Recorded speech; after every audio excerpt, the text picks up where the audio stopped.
My name's Sandy Dunlop. I have a similarity with James Joyce's hero Leopold Bloom. I'm not Jewish, but he is an ad man.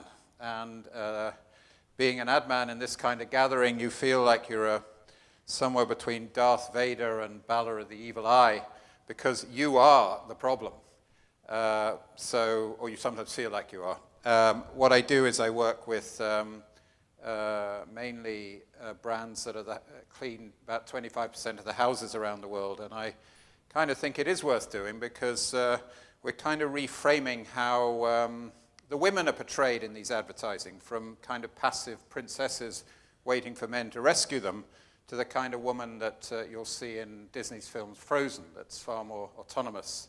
So I do think there's quite a revolution going on, and I do think brands can play a role in that. Anyway, why I'm here is that I'm on the Green Foundation board with Nuala and Tommy. They asked me to be on it, and I think they asked me to be on it because a bit of my background around storytelling. And one of the things I do observe around the green area is that some of the time it kind of feels like this whole green thing, everybody knows about it, but it's so damn frightening. And all you see is these dystopian images that are so horrible that you kind of go, oh, and you look away. And if everyone's looking away, apart from the kind of people that are in this room, I think it's quite problematic. And so what I was kind of going on about is you've got to get to some good stories. And the stories that people most like are success stories. And so what we're endeavoring, because what works is the exemplary, the outstanding, the heroic, the archetypal. And that is what people want to jump on the bandwagon of, not horror stories. So what we're endeavoring to do is, in my little part of the world, is work to create something that people look at and go, I want a bit of that.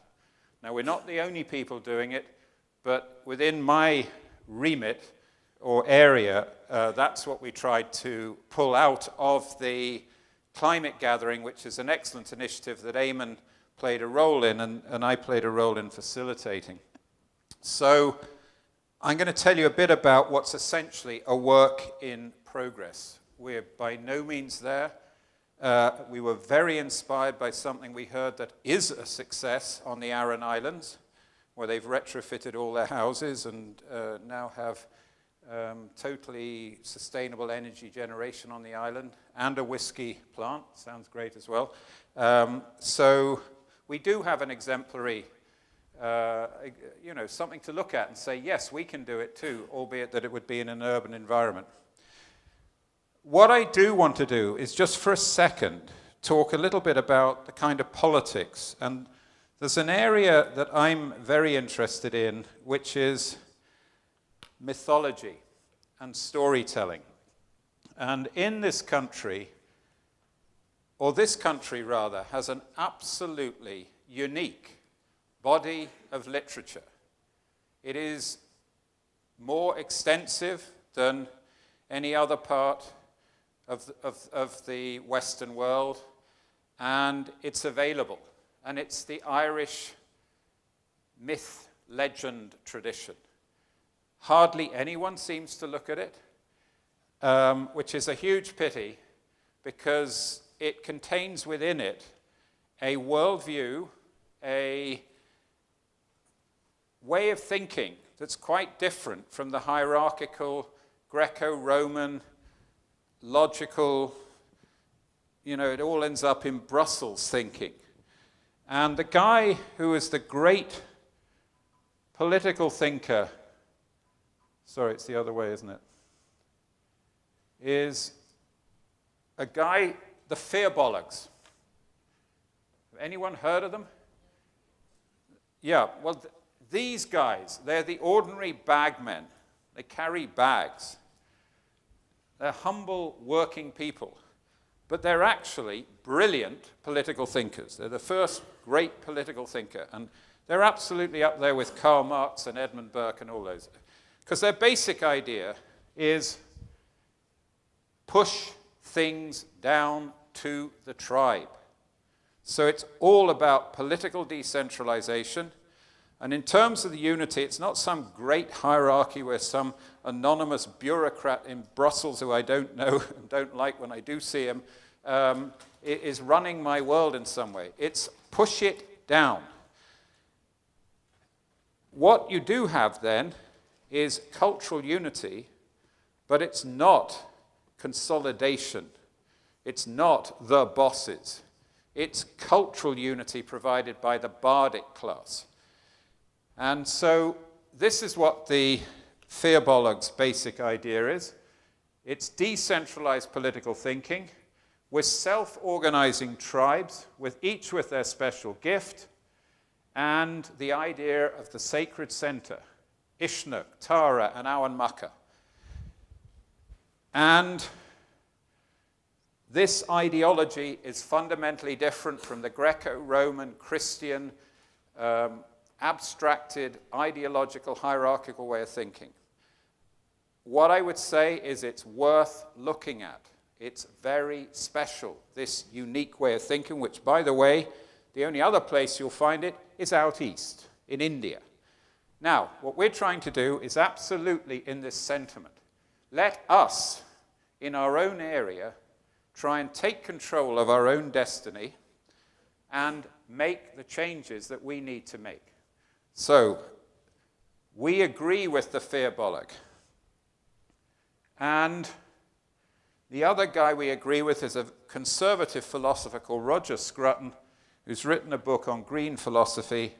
He's quite conservative, and he's the guy that said the Greens frighten everyone, but they don't recruit them. The dystopian images turns everyone away. And so he believes in a very Christian way, sorry, not Christian, conservative way in, the Women's Institute, the Gloucester Birdwatching Club. Those sort of people change the world through thousands of little local initiatives.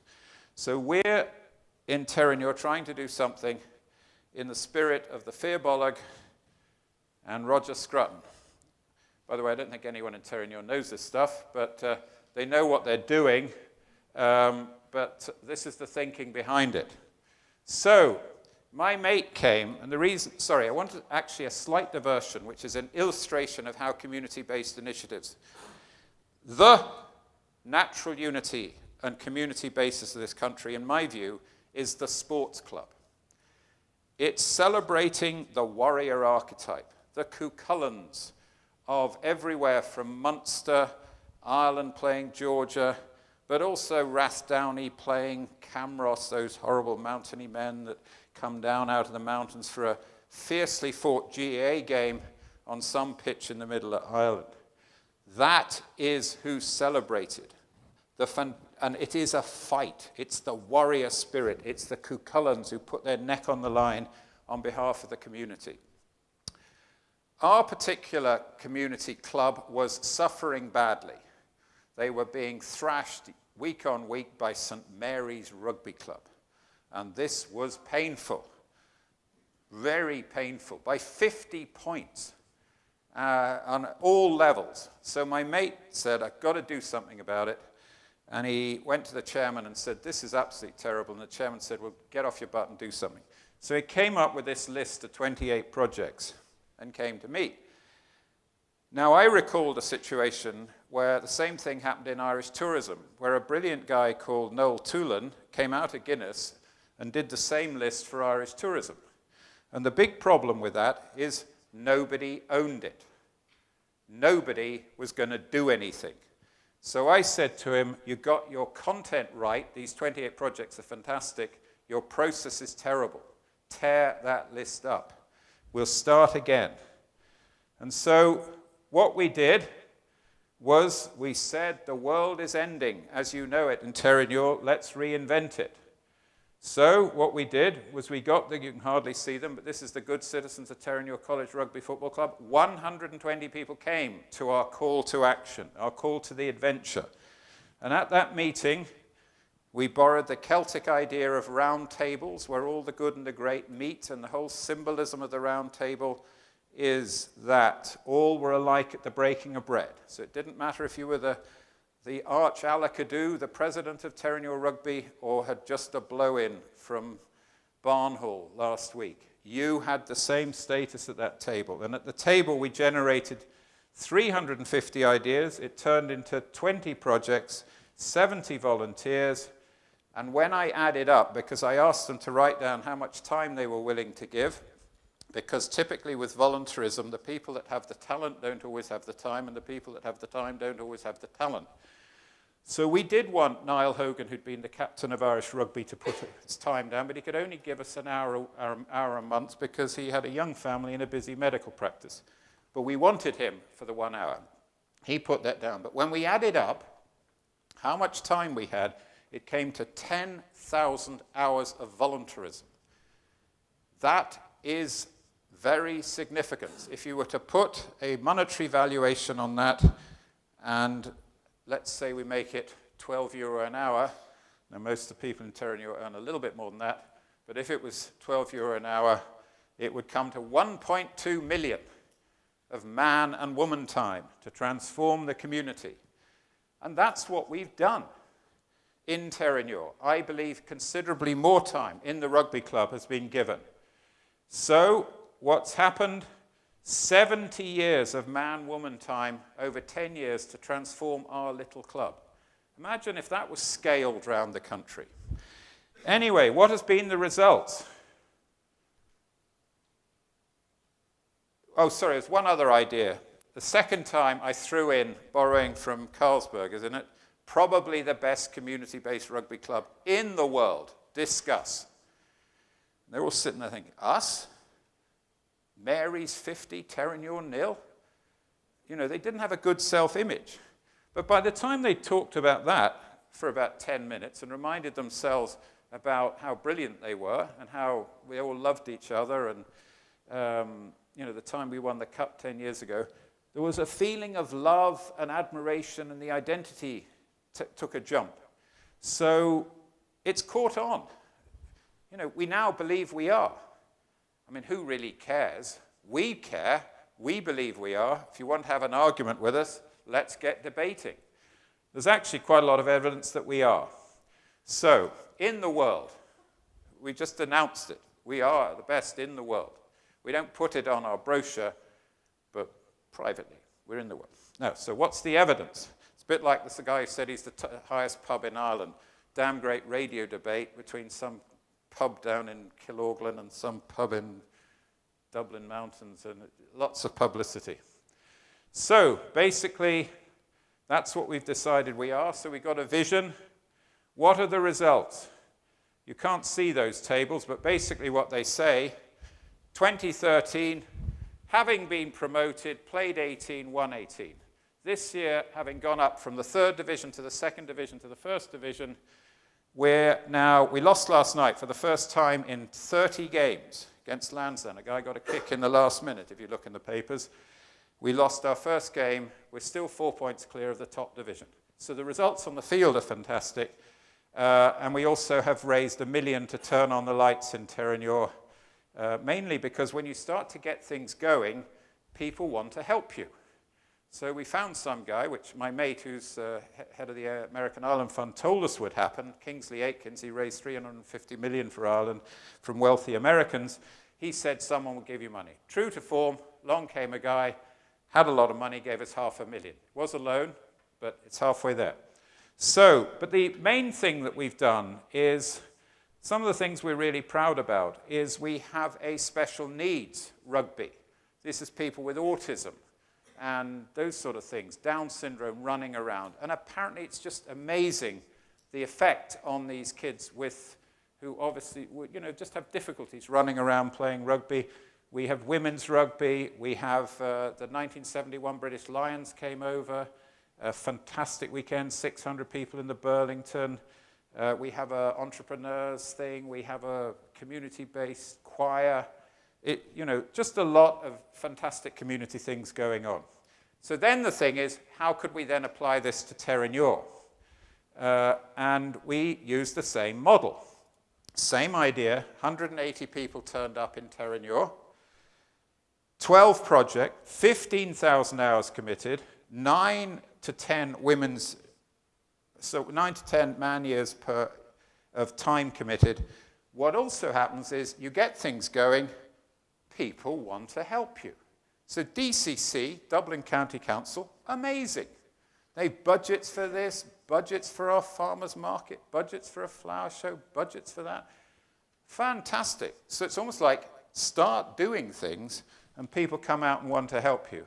And these are all the activities that we've gotten going. Old people, our farmers market. Do you know Terenure used to be a farmers market 50 years ago? So we started the same thing up. So why fly in blueberries from Chile when you can grow them locally? And so you can come along tomorrow, farmers market in Terenure. We were a bit worried early on that it wasn't a farmers market, it was a fast food market, but we're getting there. And so a whole load of initiatives help the older people. And then these kind of things, green up, clean up. But that's why, Claire, you coming down could be another thing that we could get involved in. And by the way, the transition year in the school, very, very interested. Now, why we set up was a whole green and environmental thing. And the problem was, you know, it takes quite a lot of time, but what I think is exemplary stories. So the other day we get going, and along comes a guy from Energy Cooperatives Ireland, and he tells us the Aran Island story. And what that is, I've just told you it. Every single house on the Aran Islands, rich or poor, is now retrofitted. That is amazing, because it's fine if I'm a guy earning 120,000 and my wife's got a job to maybe chip in a few bob for a retrofit. But if I'm a poor fisherman, how did they get them to do it? So every single house, I understand, on the Aran Islands is retrofitted. They have a community-based electricity generation, and they have this whiskey distillery with 12 jobs. Now everyone in Terenure is saying, why not us? They're not worried about carbon this and complex abstract ways of thinking and ways of going on where they don't understand. The only words they understand in the sentence is and it and thee, which is some of the discussions. Now they want a bit of it. Now we want to set up an energy cooperative in Terenure, which is understandable. It is easy to get your mind around, and it is beneficial to me. Why? Because it could significantly reduce my energy bills. So I'm doing good to my pocket, which is the primary reason why anyone in Terenure will do it. Of course they want to change the world, but they ain't going to do anything about it until you make it easy for them, which is do this, your electricity bill goes down from whatever it is, 6 grand a year to 2 grand a year. Fantastic. And by the way, next year will be nothing. And by the way, in a while I might get a check back from my cooperative because we're solar generating so much electricity, we're selling it to Martin and his friends in Brighton Square, except he's doing the same thing, so he's going to be trying to sell it to us. So basically, inspired by the Aran Islands, one of the things we're wanting to do early on is retrofit. Naaman was very helpful, put us in touch with Dalkia. There's grants from Sustainable Energy, and Ryan Mead, who was Eamon's advisor, is helping us get all the schools and all the sports clubs in Terenure to agree to a retrofit thing. So we're going to hopefully kick that off. If any of you are in Sustainable Energy Ireland, give the thumbs up for Terenure, give them the grant. Then can we do an energy cooperative in Ireland? And what's happened is there's all sorts of businesses. There's LED lighting from China. There's a business in Terenure with some Chinese guy. Apparently the Chinese are more environmentally advanced, she tells me, than the West, because it's so awful in Shanghai they need to be. And they can, using their LED lighting, grow cabbages in greenhouses that we can sell in our farmers market, apparently. Apparently they taste good. I don't know. But there's also guys that can tell us how green we are. There's people who can make electricity out of waste. There's a business in Terenure that can generate waste out of electricity. This lady's got a PhD in it, so maybe you'll come along too and give us a lecture on how our cabbage throwaways will generate, electricity to grow more cabbages. And finally, what about innovation? Because what we want is sustainable prosperity in Terenure for my kids. I don't want them to go to Australia, like one of my kids. I want them to stay here. That's going to get me up in the morning and more people in Terenure than, well, of course I want to save the world. But by God, if I can do something to keep my kid here, not in Sydney, I don't have to fly out and ruin the planet in the process of flying out to see him and the grandchildren that comes around. Isn't that a good idea? Let's have local innovation. So, how do you keep this going? It's one thing to get everyone buzzed at a meeting, because the big problem with voluntary networks is that you do not have the sanction of every management theory which is built on the hierarchical model. Do you remember that? Greco-Roman thinking, where the reason I do something is because my boss is paying me a salary and he's going to fire me if I don't. In a voluntary network, you don't have any sanction. So how do you get a voluntary network to work? This is how you do it. You borrow an agricultural analogy of a seeding meeting, and that's the one I showed you. Now, the reason, having set up the 20 projects that people do things, isn't because I can fire them, because I can't. But you set up another meeting, and you call it a first fruits meeting. And you work on the principle of shame, that they do not want to turn up to the meeting and find out that project number one has done unbelievable work, and they've done nothing. Because what has come out of this meeting is a commitment, not to me, not to a boss, but to the community that I will deliver on that. So if I turn up to that meeting and I've done absolutely nothing, it's going to be embarrassing. So shame is a powerful emotion and works well. And one little thing I do is tell stories about the unbelievable work that these people are doing. The other thing I do is I get my best graphics guy to do an unbelievable presentation so it looks really slick. Because if you're running a voluntary network, you've got to run it better than you'd run a private company. Because the only sanction you have is praise. You cannot pay people, you cannot fire people. So I had a really slick presentation done by my mate, Bill Felton. And then everyone's thinking, I can't stand up there unless I have a really slick presentation. So they all came up with really slick presentations. By the end of that, we were sick of PowerPoints and never wanted to see one again. But at least it established the principle of do something really well. And that's what I say. You've got to do these voluntary networks. You've got to run them better because people can withdraw with their feet. So seeding, first fruits, harvest, and start again. It works on the principle of event pull, not management push. And each time we meet, the energy goes up like a rocket, and that's the energy that drives the project. You do have to work closely with the management committee, and often there's fights. When we wanted to do the Terenure British Lions 1971, some trustees turned up, and they said, we can't have this meeting. The women's toilets aren't good enough. And what if, you've got 50,000 pledged. Where's the cash? You know, they were asking hard financial questions because they didn't want the Terenure Rugby Club committed to 60 grand or 50 grand or 30 grand. So it needed to be mediated there, and that was annoying the volunteers.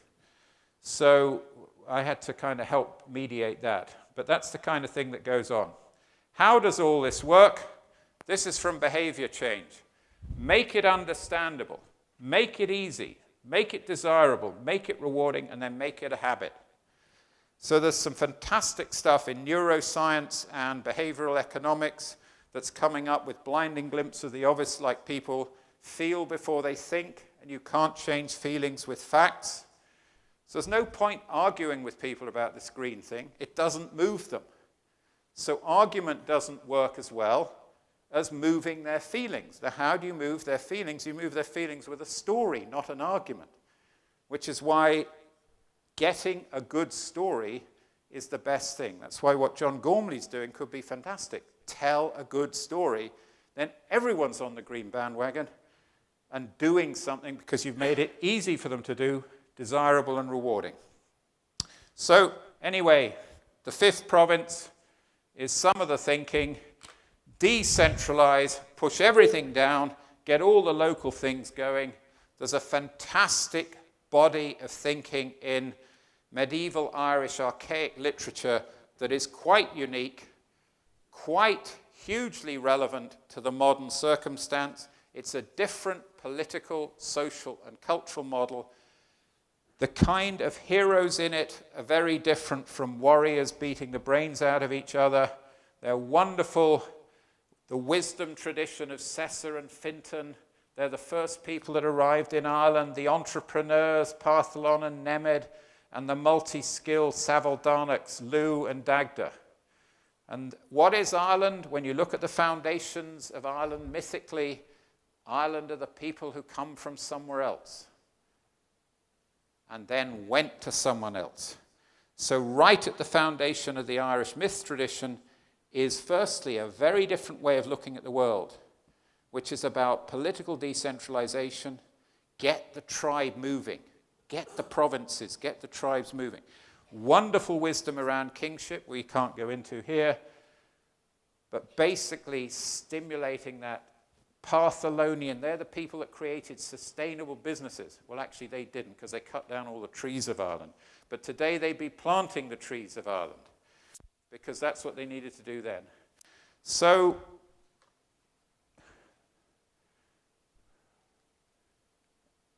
deep forgotten wisdom. If you're interested in it, look at bardmythologies.com. Come to one of our bard schools, because it's all here. But basically, what we're trying to do in Terenure is mobilize the huge goodwill of the local community so that we have a good example of something we're proud about that is of more green significance than whether Terenure win the Ulster League this year. And that's what we're trying to do. If you want to help us, I hope you're going to come along. Duncan, maybe you can come along and talk to us. And this PhD in waste management, she can come along too.